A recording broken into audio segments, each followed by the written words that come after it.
ਦੇਸ਼ ਪ੍ਰਦੇਸ਼ ਟੀਵੀ ਵੇਖਣ ਵਾਲੇ ਅਤੇ ਰੈੱਡ ਐਫਐਮ ਰੇਡੀਓ ਸੁਣਨ ਵਾਲੇ ਸਾਰੇ ਸਰੋਤਿਆਂ ਦਾ ਅਸੀਂ ਸਵਾਗਤ ਕਰਦੇ ਹਾਂ। ਕਿਸਾਨੀ ਸੰਘਰਸ਼ ਔਰ ਸੰਘਰਸ਼ ਕਰਨ ਦੀ ਸਟ੍ਰੈਟੇਜੀ, ਇਹਨਾਂ ਦੋਨਾਂ ਨੂੰ ਜਦ ਅਸੀਂ ਕੱਲ੍ਹ ਸਿੰਘੂ ਬਾਰਡਰ ਘੁੰਮੇ ਤਾਂ ਸਾਨੂੰ ਪਤਾ ਲੱਗਿਆ ਕਿ ਕੁਛ ਪਰਚੇ ਵੰਡੇ ਜਾ ਰਹੇ ਨੇ।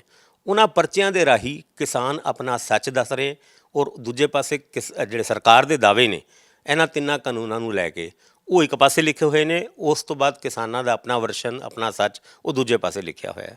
ਅਸੀਂ ਪਰਚੇ ਨੂੰ ਧਿਆਨ ਨਾਲ ਪੜ੍ਹਿਆ। ਪੜ੍ਹਨ ਤੋਂ ਬਾਅਦ ਸਾਨੂੰ ਵੀ ਇਹ ਜਾਣਕਾਰੀ ਮਿਲੀ ਕਿ ਬਹੁਤ ਕੁਛ ਇੱਦਾਂ ਦੀ ਗੱਲਾਂ ਹੈਗੀਆਂ ਜਿਹੜੇ ਹਜੇ ਆਮ ਲੋਕ ਜਾਣਦੇ ਨਹੀਂ। ਇਹਨਾਂ ਗੱਲਾਂ ਦੇ ਉੱਤੇ ਚਾਨਣਾ ਪਾਉਣ ਵਾਸਤੇ ਸਾਡੇ ਵਿੱਚ ਮੌਜੂਦ ਨੇ ਦੇਸ਼ ਪ੍ਰਦੇਸ਼ ਟੀਵੀ ਦੇ ਸੀਨੀਅਰ ਪੱਤਰਕਾਰ ਮਨਪ੍ਰੀਤ ਰੰਧਾਵਾ। ਔਰ ਮਨਪ੍ਰੀਤ ਰੰਧਾਵਾ ਜੀ ਤੋਂ ਅਸੀਂ ਜਾਣਕਾਰੀ ਲਵਾਂਗੇ ਕਿ ਤੁਸੀਂ ਦੱਸੋ ਕਿ ਇਹ ਪਰਚੇ ਦਾ ਸਰਕਾਰ ਦੇ ਦਾਅਵੇ, ਕਿਸਾਨਾਂ ਦੇ ਸੱਚ, ਇਹ ਹੈ ਕੀ ਚੀਜ਼? ਦੇਖੋ, ਇਹ ਪਰਚੇ ਵੰਡੇ ਗਏ ਨੇ ਰਾਜੀਵ ਭਾਸਕਰ ਜੀ, ਤੁਹਾਨੂੰ ਪਤਾ ਹੀ ਆ ਕਿ ਆਪਾਂ ਵੀ ਇਹ ਪਰਚੇ ਉੱਥੇ ਲਿੱਤੇ ਆ। ਸਿੱਧੀ ਜਿਹੀ ਗੱਲ ਆ, ਜਿਸ ਤਰ੍ਹਾਂ ਦਾ ਪ੍ਰੋਪੇਗੈਂਡਾ ਸੈਂਟਰ ਸਰਕਾਰ ਵੱਲੋਂ ਕਿਸਾਨਾਂ ਦੇ ਖਿਲਾਫ ਕੀਤਾ ਜਾ ਰਿਹਾ, ਇਹ ਪਰਚਾ ਇੱਕ ਉਹਨਾਂ ਦਾ ਐਫਰਟ ਆ, ਇੱਕ ਉਹਨਾਂ ਦੀ ਕੋਸ਼ਿਸ਼ ਆ ਕਿ ਉਹਨੂੰ ਲੋਕਾਂ ਤੱਕ, ਕਿਸਾਨਾਂ ਤੱਕ ਪਹੁੰਚਾਇਆ ਜਾਵੇ ਕਿ ਸਰਕਾਰ ਪ੍ਰੋਪੇਗੈਂਡਾ ਕਰ ਰਹੀ ਹੈ, ਸੱਚਾਈ ਉਹ 'ਚ ਕੁਛ ਨਹੀਂ। ਆਪਾਂ ਪੁਆਇੰਟ ਵਾਈਜ਼ ਪੁਆਇੰਟ ਮੈਂ ਤੁਹਾਨੂੰ ਸਾਰੀਆਂ ਚੀਜ਼ਾਂ ਦੱਸ ਦਾਂਗੇ, ਜਿੱਦਾਂ ਤੁਸੀਂ ਪੁੱਛੋਗੇ ਉਹ ਮੈਂ ਤੁਹਾਨੂੰ ਦੱਸ ਦਾਂਗੇ ਕਿ ਉਹਨਾਂ ਦਾ ਦਾਅਵਾ ਕੀ ਹੈ ਅਤੇ ਸੱਚਾਈ ਕੀ ਹੈ। ਹੁਣ ਦਾਅਵਾ ਇੱਕ ਜਿਹੜਾ ਪਹਿਲਾ ਕਾਨੂੰਨ ਹੈਗਾ ਜਿਹਨੂੰ ਆਪਾਂ ਕਹਿੰਦੇ ਹਾਂ produce trade and commerce promotion facilitation act 2020। ਇਸ ਕਾਨੂੰਨ ਦੇ ਵਿੱਚ ਸਰਕਾਰ ਨੇ ਦਾਅਵਾ ਕੀਤਾ ਹੈ ਕਿ ਇਹਦੇ ਰਾਹੀਂ ਕਿਸਾਨ ਆਪਣੀ ਫਸਲ ਕਿਸੇ ਵੀ ਜਗ੍ਹਾ ਵੇਚ ਸਕਦਾ ਹੈ ਔਰ ਉਹਨੂੰ ਇਸ ਕੰਪੀਟੀਟਿਵ ਮਾਰਕੀਟ ਦੇ ਵਿੱਚ ਉਹਦੀ ਇਨਕਮ ਵੀ ਵਧੇਗੀ ਔਰ ਉਹਨੂੰ ਫਾਇਦਾ ਹੋਏਗਾ। ਪਹਿਲਾਂ ਤਾਂ ਮੈਂ ਆਪਣੇ ਸਾਰੇ ਦਰਸ਼ਕਾਂ ਨੂੰ ਦੱਸਦਾ ਕਿ ਇਹ ਕੋਈ ਨਵੀਂ ਗੱਲ ਨਹੀਂ ਹੈ। ਸੰਨ 1976 ਤੋਂ ਬਾਅਦ ਰਾਜੀਵ ਭਾਸਕਰ ਜੀ ਲਗਾਤਾਰ ਕਿਸਾਨ ਆਪਣੀ ਫਸਲ ਇਸ ਭਾਰਤ ਮੁਲਕ 'ਚ ਕਿਸੇ ਵੀ ਹਿੱਸੇ 'ਚ ਵੇਚ ਸਕਦਾ। ਸੋ ਇਹ ਜਿਹੜਾ ਪ੍ਰੋਪੇਗੈਂਡਾ ਸਰਕਾਰ ਦਾ ਬਿਲਕੁਲ ਗਲਤ ਆ। ਅਗਲੀ ਗੱਲ ਸੁਣੋ, ਲਗਭਗ 86% ਜਿਹੜਾ ਕਿਸਾਨ ਆ ਉਹਨੂੰ 5 ਏਕੜ ਤੋਂ ਘੱਟ ਦਾ ਮਾਲਕ ਆ। ਉਹ 67% ਜਿਹੜਾ ਕਿਸਾਨ ਆ ਉਹ 2.5 ਏਕੜ ਤੋਂ ਘੱਟ ਦਾ ਮਾਲਕ ਆ। ਜਿਹੜਾ 5 ਏਕੜ ਦਾ, 2.5 ਏਕੜ ਦਾ ਕਿਸਾਨ ਆ, ਤੁਹਾਨੂੰ ਲੱਗਦਾ ਕਿ ਉਹ ਦੂਰ ਦੂਰ ਦੀਆਂ ਮੰਡੀਆਂ ਤੱਕ ਆਪਣੀ ਫਸਲ ਲੈ ਕੇ ਵੇਚੂਗਾ? ਉਹਨੂੰ ਤਾਂ ਚਾਹੀਦੀ ਹੈ ਕਿ ਬਿਲਕੁਲ ਮੇਰੇ ਨਾਲ ਮੰਡੀ ਹੋਵੇ, ਮੈਂ ਉੱਥੇ ਫਸਲ ਸਿੱਟਾਂ, ਆਪਣੀ ਉੱਥੇ ਫਸਲ ਸਿੱਟ ਕੇ ਆਪਣੇ ਪੈਸੇ ਲੈ ਕੇ ਘਰ ਪਰਤਾਂ, ਅਗਲੀ ਫਸਲ ਦੀ ਤਿਆਰੀ ਕਰਾਂ। ਸਿੰਪਲ ਜੀ ਤਾਂ ਗੱਲ ਇਹ ਆ। ਸੋ ਇਹ ਕਹਿਣਾ ਕਿ ਇਹਦੇ ਨਾਲ ਕਿਸਾਨਾਂ ਨੂੰ ਬੜਾ ਫਾਇਦਾ ਹੋਣ ਜਾ ਰਿਹਾ, ਇਹ ਬਿਲਕੁਲ ਪ੍ਰੋਪੇਗੈਂਡਾ। ਔਰ ਇਹੀ ਗੱਲ ਕਿਸਾਨਾਂ ਨੇ ਲਿਖਿਆ ਕਿ ਇਹ ਸਰਕਾਰ ਦਾ ਪ੍ਰੋਪੇਗੈਂਡਾ ਔਰ ਇਹ ਜਿਹੜੇ ਹੈਗਾ ਸਾਡਾ ਸੱਚ ਹੈ ਜੀ। ਸਰਕਾਰ ਦੇ ਇਸ ਦਾਅਵੇ ਤੋਂ ਬਾਅਦ ਔਰ ਇਸ ਕਾਨੂੰਨ ਦੇ ਪਾਸ ਹੋਣ ਤੋਂ ਬਾਅਦ ਤੁਹਾਨੂੰ ਯਾਦ ਹੋਏਗਾ ਹਰਿਆਣਾ ਦੇ ਵਿੱਚ ਬਿਹਾਰ ਦੇ ਕੁਝ ਟਰੱਕ ਫੜੇ ਗਏ ਸੀਗੇ, ਜਿਹੜੇ ਬਿਹਾਰ ਦੇ ਕਿਸਾਨ ਹਰਿਆਣਾ ਦੇ ਵਿੱਚ ਆਪਣੀ ਫਸਲ ਵੇਚਣਾ ਚਾਹੁੰਦੇ ਸੀਗੇ। ਇੱਕ ਪਾਸੇ ਸਰਕਾਰ ਦਾ ਦਾਅਵਾ ਹੈ ਕਿ ਕੋਈ ਵੀ ਕਿਸਾਨ ਕਿਸੇ ਵੀ ਜਗ੍ਹਾ ਫਸਲ ਵੇਚ ਸਕਦਾ ਹੈ, ਦੂਜੇ ਪਾਸੇ ਹਰਿਆਣਾ ਨੇ ਬਿਹਾਰ ਦੇ ਟਰੱਕਾਂ ਦੇ ਉੱਤੇ ਬੈਨ ਲਾਤਾ ਸੀਗਾ ਔਰ ਉਹਨਾਂ ਦੇ ਵਾਸਤੇ ਮੰਡੀਆਂ ਨੂੰ ਖੋਲ੍ਹਣ ਦੇ ਵਾਸਤੇ ਮਨਾ ਕਰਤਾ ਸੀ। ਇਹ ਕੀ ਚੀਜ਼ ਹੈ? ਦੇਖੋ, ਇਹ ਬੜੀ ਤਰਾਸਦੀ ਹੈ ਇਸ ਮੁਲਕ ਦੀ ਕਿ ਇੱਕ ਪਾਸੇ ਤਾਂ ਤੁਸੀਂ ਖੇਤੀਬਾੜੀ ਦੇ ਕਾਨੂੰਨ ਲੈ ਜਾਂਦੇ, ਦੂਸਰੇ ਪਾਸੇ ਸਟੇਟਸ ਦੇ ਵਿੱਚ, ਰਾਜਾਂ ਦੇ ਵਿੱਚ ਅਤੇ ਪ੍ਰਦੇਸ਼ਾਂ ਦੇ ਵਿੱਚ ਆਪਣੇ ਕਾਨੂੰਨ ਆਲਰੇਡੀ ਚੱਲ ਰਹੇ ਨੇ। ਹੁਣ ਮੈਂ ਤੁਹਾਨੂੰ ਰਾਜੀਵ ਜੀ ਦੱਸਾਂ ਕਿ ਇਹ ਤੁਸੀਂ ਗੱਲ ਬਿਲਕੁਲ ਐਗਜ਼ਾਮਪਲ ਠੀਕ ਦਿੱਤੀ ਆ। ਇੱਕ ਪਾਸੇ ਤਾਂ ਤੁਸੀਂ ਕਹਿੰਦੇ ਹੋ ਵੀ ਕਿਸਾਨ ਜਿਹੜਾ ਹੈ ਉਹ ਕਿਤੇ ਵੀ ਜਾ ਕੇ ਆਪਣੀ ਫਸਲ ਵੇਚ ਸਕਦਾ, ਦੂਸਰੇ ਪਾਸੇ ਬਿਹਾਰ ਤੋਂ, ਉੱਤਰ ਪ੍ਰਦੇਸ਼ ਤੋਂ, ਮੱਧ ਪ੍ਰਦੇਸ਼ ਤੋਂ ਜਦੋਂ ਕੋਈ ਟਰੱਕ ਆਪਣੀ ਫਸਲ ਲੈ ਕੇ ਆਉਂਦੇ ਨੇ ਅਤੇ ਉਹ ਜਿਹੜੇ ਆ ਉਹਨਾਂ ਨੂੰ ਵੇਚਣ ਨਹੀਂ ਦਿੰਦੇ, ਉਹਨਾਂ ਦੇ ਖਿਲਾਫ ਕੇਸ ਦਰਜ ਹੁੰਦੇ ਨੇ, FIRs ਤੱਕ ਦਰਜ ਹੋਈਆਂ। ਇੱਥੋਂ ਤੱਕ ਕਿ ਕਿਸਾਨਾਂ ਨੂੰ ਹਾਈ ਕੋਰਟ ਦਾ ਵੀ ਦਰਵਾਜ਼ਾ ਖੜਕਾਉਣਾ ਪਿਆ। ਸੋ ਜਿਵੇਂ ਇੱਕ ਪ੍ਰਧਾਨ ਮੰਤਰੀ ਨਰਿੰਦਰ ਮੋਦੀ ਕਹਿੰਦੇ ਨੇ ਕਿ ਇੱਕ ਭਾਰਤ ਇੱਕ ਕਾਨੂੰਨ, ਨਹੀਂ, ਇਸ ਤਰ੍ਹਾਂ ਲੱਗਦਾ ਕਿ ਇੱਕ ਭਾਰਤ ਕਈ ਕਾਨੂੰਨ, 2 ਕਾਨੂੰਨ ਜਾਂ 3 ਕਾਨੂੰਨ ਵੀ ਹੋ ਸਕਦੇ ਨੇ। ਸੋ ਆਹ ਕਾਰਨ ਆ ਕਿਉਂਕਿ ਕਿਸਾਨ ਜਿਹੜੇ ਆ ਉਹ ਇੰਨੇ ਕਨਫਿਊਜ਼ ਨੇ ਜੀ। ਦੂਜਾ, ਇਸ ਕਾਨੂੰਨ ਦੇ ਵਿੱਚ ਇਹ ਵੀ ਕਿਹਾ ਗਿਆ ਕਿ ਕਿਸਾਨਾਂ ਨੂੰ ਕਿਸੇ ਵੀ ਤਰੀਕੇ ਦਾ ਟੈਕਸ, ਈਵਨ ਕਾਰਪੋਰੇਟ ਹਾਊਸਿਸ ਨੂੰ ਵੀ ਕਿਸੇ ਤਰੀਕੇ ਦਾ ਕੋਈ ਟੈਕਸ ਨਹੀਂ ਲੱਗੇਗਾ, ਜਿਹਦੇ ਰਾਹੀਂ ਕਿਸਾਨਾਂ ਦੀ ਵੀ ਔਰ ਕਾਰਪੋਰੇਟ ਹਾਊਸਿਸ ਦੀ ਵੀ ਇਨਕਮ ਖਤਮ ਹੋਏਗੀ। ਦੂਜੇ ਪਾਸੇ ਸੂਬਿਆਂ ਨੂੰ ਇਹ ਝਟਕਾ ਲੱਗ ਸਕਦਾ ਹੈ ਕਿ ਉਹਨਾਂ ਨੂੰ ਰੂਰਲ ਡਿਵੈਲਪਮੈਂਟ ਫੰਡ ਤੋਂ ਵਾਝੇ ਰਹਿਣਾ ਪਏਗਾ। ਦੇਖੋ, ਮੈਂ ਇਹ 'ਚ ਦੱਸਾਂ, ਇਹ ਹੈਗਾ ਸਰਕਾਰ ਦਾ ਦਾਅਵਾ ਜਿਹੜਾ ਤੁਸੀਂ ਦੱਸਿਆ। ਕਿਸਾਨਾਂ ਦੀ ਜਿਹੜੀ ਸੱਚਾਈ ਹੈ ਇਸ ਪਰਚੇ 'ਚ ਉਹ ਮੈਂ ਦੱਸ ਦਿੰਦਾ, ਔਰ ਇਹ ਸੱਚਾਈ ਉਹਨਾਂ ਦੀ ਬਿਲਕੁਲ ਠੀਕ ਵੀ ਆ। ਜਦੋਂ ਕਿਸਾਨ, ਮੈਂ ਆਪਣੇ ਦਰਸ਼ਕਾਂ ਨੂੰ ਦੱਸਦਾ, ਜਦੋਂ ਕਿਸਾਨ ਆਪਣੀ ਫਸਲ ਮੰਡੀ ਦੇ ਵਿੱਚ ਲੈ ਕੇ ਜਾਂਦਾ ਅਤੇ ਉੱਥੇ ਜਾ ਕੇ ਉਹਨੂੰ 3% ਰੂਰਲ ਡਿਵੈਲਪਮੈਂਟ ਫੰਡ ਦੇਣਾ ਪੈਂਦਾ, ਨਾਲ ਹੀ 3% ਉਹਨੂੰ ਮਾਰਕੀਟ ਫੀਸ ਦੇਣੀ ਪੈਂਦੀ ਹੈ ਅਤੇ 2.5% ਜਿਹੜਾ ਉਹ ਉਹਨਾਂ ਨੂੰ ਜਿਹੜੇ ਕਮਿਸ਼ਨ ਏਜੰਟਸ ਹੁੰਦੇ ਜਾਂ ਆੜ੍ਹਤੀ ਹੈ ਉਹਨਾਂ ਨੂੰ ਦੇਣਾ ਪੈਂਦਾ। ਰਾਜੀਵ ਜੀ, ਟੋਟਲ 8.5% ਜਿਹੜਾ ਹੈ ਇਹ ਉਸ ਜਿਹੜਾ ਮਾਰਕੀਟ ਫੀਸ ਦੇ ਰੂਪ ਦੇ ਵਿੱਚ, ਰੂਰਲ ਡਿਵੈਲਪਮੈਂਟ ਦੇ ਫੀਸ ਦੇ ਰੂਪ ਦੇ ਵਿੱਚ ਅਤੇ ਕਮਿਸ਼ਨ ਏਜੰਟਸ ਨੂੰ ਦਿੰਦੇ। ਲੇਕਿਨ ਇਹ ਸਾਰਾ ਜਿਹੜਾ ਪੈਸਾ 8.5% ਆ, ਇਹ ਕਿਸਾਨਾਂ ਨੂੰ ਨਹੀਂ ਦੇਣਾ ਪੈਂਦਾ, ਇਹ ਦੇਣਾ ਪੈਂਦਾ ਉਹਨਾਂ ਏਜੰਸੀਜ਼ ਨੂੰ ਜਿਹੜੀਆਂ ਉਹ ਖਰੀਦਦੀਆਂ, ਜਿਵੇਂ ਪਨਸਪ ਹੈ, ਪੰਜਾਬ ਐਗਰੋ ਹੈ, ਫੂਡ ਸਪਲਾਈਜ਼ ਹੈ, ਇਹ ਸਾਰਾ ਪੈਸਾ ਉਹ ਬਾਅਦ ਦੇ ਵਿੱਚ FCI ਤੋਂ ਲੈਂਦੇ ਆ, ਫੂਡ ਕਾਰਪੋਰੇਸ਼ਨ ਆਫ ਇੰਡੀਆ ਤੋਂ। ਸੋ ਇਸ ਕਰਕੇ ਇਹ ਕਹਿਣਾ ਕਿ ਕਿਸਾਨਾਂ ਨੂੰ ਉੱਥੇ ਇਹ ਸਾਰੀਆਂ ਚੀਜ਼ਾਂ ਮਾਫ ਹੋ ਜਾਣਗੀਆਂ, ਉਹ ਤਾਂ ਦਿੰਦੇ ਨਹੀਂ ਪਹਿਲਾਂ। ਦੂਸਰੀ ਗੱਲ, ਪ੍ਰਾਈਵੇਟ ਮੰਡੀਆਂ ਦੇ ਵਿੱਚ ਮੰਨ ਲਓ ਜਿਵੇਂ ਹੁਣ ਕਣਕ ਆ, ਕਣਕ ਦੇ ਉੱਤੇ ਇਸ ਵਾਰੀ ਜਿਹੜਾ ਟੈਕਸ ਲੱਗਾ ਉਹ 164 ਰੁਪਏ ਪ੍ਰਤੀ ਕੁਇੰਟਲ ਲੱਗਾ, ਝੋਨੇ ਤੇ ਲੱਗਾ 155 ਰੁਪਏ ਪ੍ਰਤੀ ਕੁਇੰਟਲ।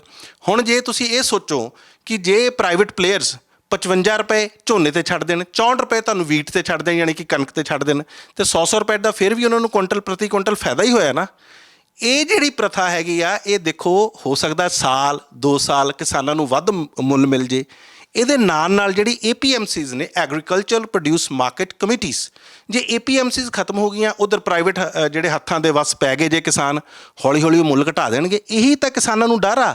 ਔਰ ਇਸ ਕਲੌਜ਼ ਦੇ ਵਿੱਚ ਜਿਹੜਾ ਤੁਸੀਂ ਕਾਨੂੰਨ ਦੀ ਗੱਲ ਕਰ ਰਹੇ ਹੋ, ਇਹ 'ਚ MSP ਨਹੀਂ ਆ, ਇਹਦੇ 'ਚ ਮਿਨੀਮਮ ਸਪੋਰਟ ਪ੍ਰਾਈਸ ਦੇ ਤਾਂ ਕੋਈ ਗਰੰਟੀ ਨਹੀਂ ਹੈ। ਜਦੋਂ MSP ਨਹੀਂ ਹੈ ਤਾਂ ਫਿਰ ਵਿਚਾਰੇ ਕਿਸਾਨ ਪ੍ਰਾਈਵੇਟ ਹੱਥਾਂ ਦੇ ਜਿਹੜੇ ਹੈਗੇ ਆ ਉਹ ਉਹਨਾਂ ਦਾ ਸ਼ਿਕਾਰ ਹੋਣਗੇ, ਉਹਨਾਂ ਦੇ ਹੱਥੋਂ ਐਕਸਪਲਾਇਟ ਹੋਣਗੇ। ਇਹ ਆਪਾਂ ਨੂੰ ਸਾਰਿਆਂ ਨੂੰ ਪਤਾ ਹੀ ਹੈ। ਸੋ ਇਹ ਆ ਕਿਸਾਨਾਂ ਦਾ।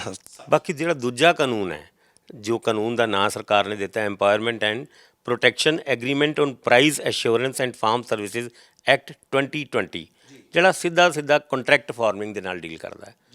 ਸਰਕਾਰ ਦਾ ਦਾਅਵਾ ਹੈ ਕੰਟਰੈਕਟ ਫਾਰਮਿੰਗ ਦੇ ਰਾਹੀਂ ਵੀ ਕਿਸਾਨ ਆਪਣੀ ਇਨਕਮ ਨੂੰ ਵਧਾ ਸਕਦੇ ਨੇ, ਔਰ ਇੱਕ ਲੀਗਲ ਫਰੇਮਵਰਕ ਕਿਸਾਨਾਂ ਦੇ ਕੋਲ ਹੋਏਗਾ ਜਿਹਦੇ ਕਰਕੇ ਕੋਈ ਵੀ ਡਿਸਪਿਊਟ ਪੈਂਦਾ ਉਹਨਾਂ ਨੂੰ ਉਹ ਦੂਰ ਕਰ ਸਕਦੇ ਨੇ ਅਤੇ ਆਪਣੀ ਇਨਕਮ ਵਧਾ ਸਕਦੇ ਨੇ।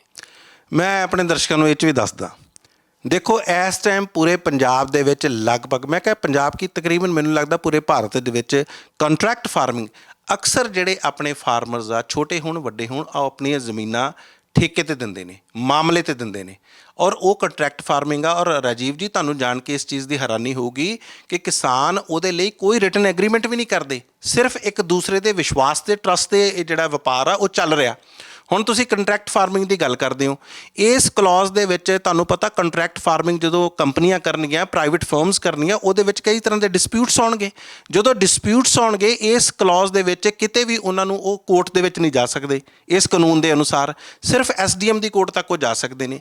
ਤੁਸੀਂ ਦੱਸੋ ਇਸ ਤਰ੍ਹਾਂ ਦਾ ਕੋਈ ਕਾਨੂੰਨ ਹੁੰਦਾ ਕਿ ਜਿੱਥੇ ਇਹ ਪ੍ਰੋਵੀਜ਼ਨ ਹੋਵੇ ਕਿ ਤੁਸੀਂ ਕੋਰਟ ਦਾ ਦਰਵਾਜ਼ਾ ਖੜਕਾ ਹੀ ਨਹੀਂ ਸਕਦੇ? ਤੁਸੀਂ ਨਿਆਂ ਕਿੱਥੋਂ ਲੈਣਾ? ਸੋ ਇਸ ਕਰਕੇ ਕਿਸਾਨਾਂ ਨੇ ਇਸ ਦਾਅਵੇ ਨੂੰ ਵੀ ਝੂਠਾ ਦਿੱਤਾ ਤੇ ਆਪਣੀ ਸੱਚਾਈ ਦੱਸੀ ਹੈ। ਕੰਟਰੈਕਟ ਫਾਰਮਿੰਗ ਤੇ ਮਨਪ੍ਰੀਤ ਜੀ ਸ਼ੁਰੂ ਤੋਂ ਮੇਰੇ ਖਿਆਲ ਨਾਲ ਕਾਫੀ ਸਾਲ ਹੋ ਗਏ ਪੰਜਾਬ ਦੇ ਵਿੱਚ ਕੰਟਰੈਕਟ ਫਾਰਮਿੰਗ ਚੱਲ ਰਹੀ ਹੈ, ਔਰ ਕੁਝ ਕੰਟਰੈਕਟ ਫਾਰਮਿੰਗ ਇਹ ਕਿੰਨੂ ਦੀ ਵੀ ਹੋਈ ਸੀਗੀ ਸਾਡੇ ਹੁਸ਼ਿਆਰਪੁਰ ਦੇ ਖੇਤਰ ਦੇ ਵਿੱਚ, ਜਿੱਥੇ ਕਿੰਨੂ ਵਾਧੂ ਹੁੰਦੇ ਨੇ, ਪਰ ਉਹ ਪੈਪਸੀ ਦਾ ਪਲਾਂਟ ਅੱਜ ਕਿੱਥੇ ਖੜਾ ਹੈ। ਯਾਨੀ ਕਾਰਪੋਰੇਟ ਹਾਊਸਿਸ ਅਗਰ ਕੋਈ ਕੰਟਰੈਕਟ ਫਾਰਮਿੰਗ ਕਰਦੇ ਨੇ, ਕੋਈ ਪਲਾਂਟ ਲਾਉਂਦੇ ਨੇ, ਤੇ ਕਿੰਨੀ ਵੀ ਕਾਰਨਾਂ ਕਰਕੇ ਉਹ ਬਾਅਦ 'ਚੋਂ ਫੇਲ ਹੋ ਜਾਂਦੇ ਆ ਅਤੇ ਕਿਸਾਨ ਰੁੱਲ ਜਾਂਦਾ ਹੈ। ਇਸ ਕੰਟਰੈਕਟ ਫਾਰਮਿੰਗ ਦੇ ਵਿੱਚ ਵੀ ਕੁਛ ਇੱਦਾਂ ਦੀ ਹਾਲਾਤ ਨਜ਼ਰ ਆਉਂਦੇ ਨੇ? ਬਿਲਕੁਲ ਆਉਂਦੇ ਜੀ। ਦੇਖੋ ਕੰਟਰੈਕਟ ਫਾਰਮਿੰਗ ਤੇ ਡਾਇਵਰਸੀਫਿਕੇਸ਼ਨ ਦੀ ਗੱਲ ਸਰਦਾਰਾ ਸਿੰਘ ਜੌਲ ਜਿਹੜੇ ਵਾਈਸ ਚਾਂਸਲਰ ਰਹੇ ਨੇ PU ਦੇ, ਬਹੁਤ ਸਾਲ ਪਹਿਲਾਂ ਕਹੀ ਸੀ। ਕਿਉਂ ਨਹੀਂ ਉਹ ਚੀਜ਼ਾਂ ਕਾਮਯਾਬ ਹੋਈਆਂ? ਕਿਉਂਕਿ ਸਰਕਾਰ ਨੇ ਫਾਰਮਰਸ ਨੂੰ ਉਹ ਇਹ ਤਾਂ ਕਹਿੰਦੇ ਆ ਕਿ ਇਹਨਾਂ ਨੂੰ ਝੋਨੇ ਤੋਂ ਜਾਂ ਇਹਨਾਂ ਨੂੰ ਵੀਟ ਤੋਂ, ਕਣਕ ਤੇ ਝੋਨੇ ਦੇ ਸਾਈਕਲ 'ਚੋਂ ਕੱਢੋ।